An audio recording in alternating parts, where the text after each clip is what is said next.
Hello and welcome to today's TechBuzz PD video. My name is Michael Callahan and I am one of the K-12 digital learning specialists. I'm here today to talk to you about Google Maps. Now you might be saying, I know how to use Google Maps, I use it all the time. However, I'm going to be highlighting a particular feature of Google Maps called the Custom Map Creator.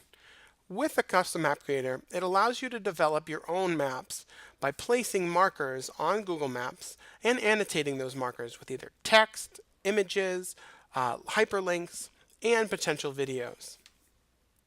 These markers then can be strung together using waypoints, which all can be labeled to help develop your story or narrative.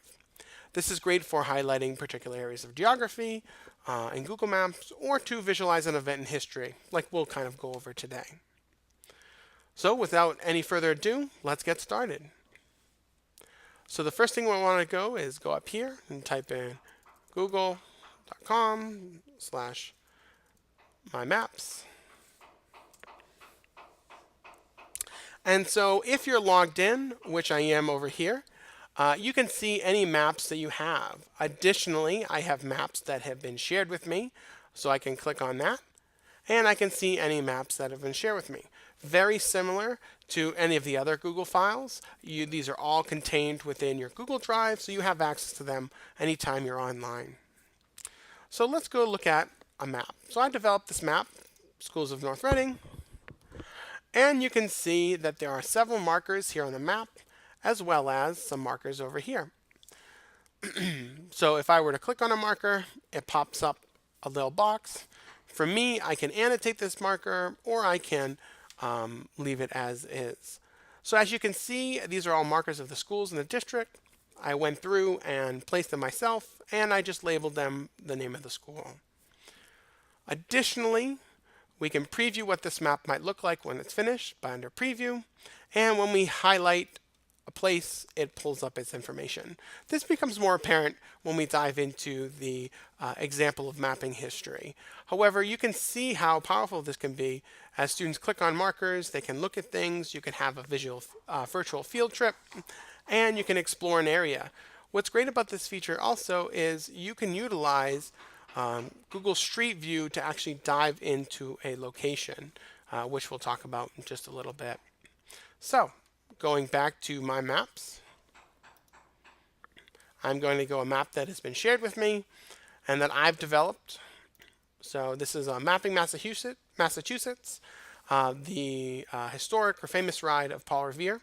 And this is mapped on the area of Greater Boston.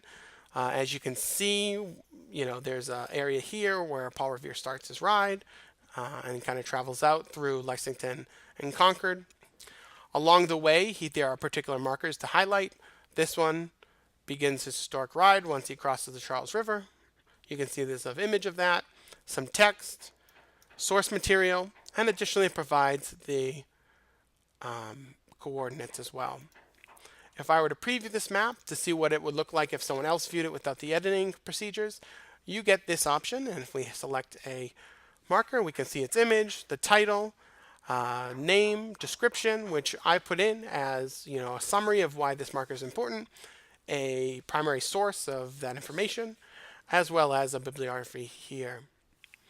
I've also been able to add waypoints. So if I click on a particular waypoint here, you can see this is the travel between Medford and Lexington. Paul Revere arrives in Lexington.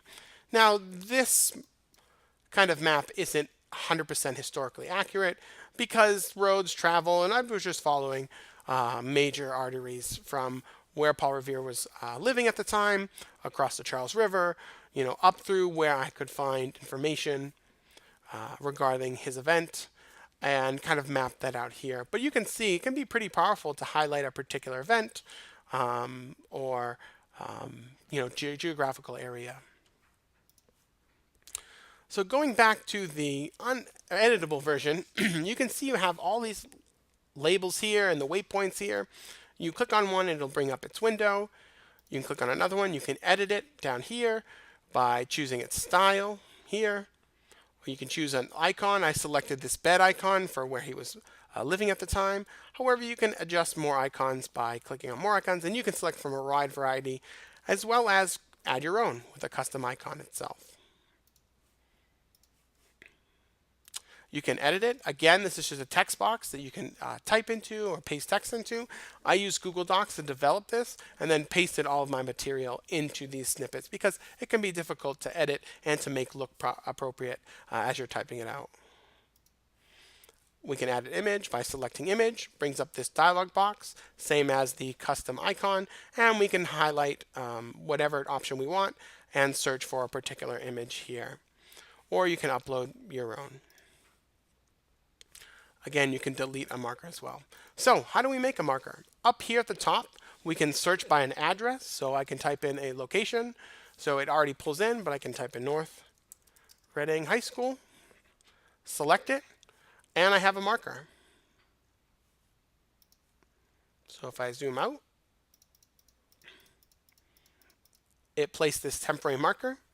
And what I can do is I can select it, and I can add it to the map myself.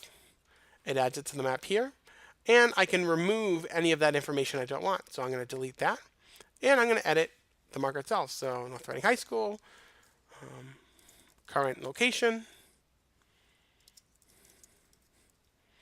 and click Save.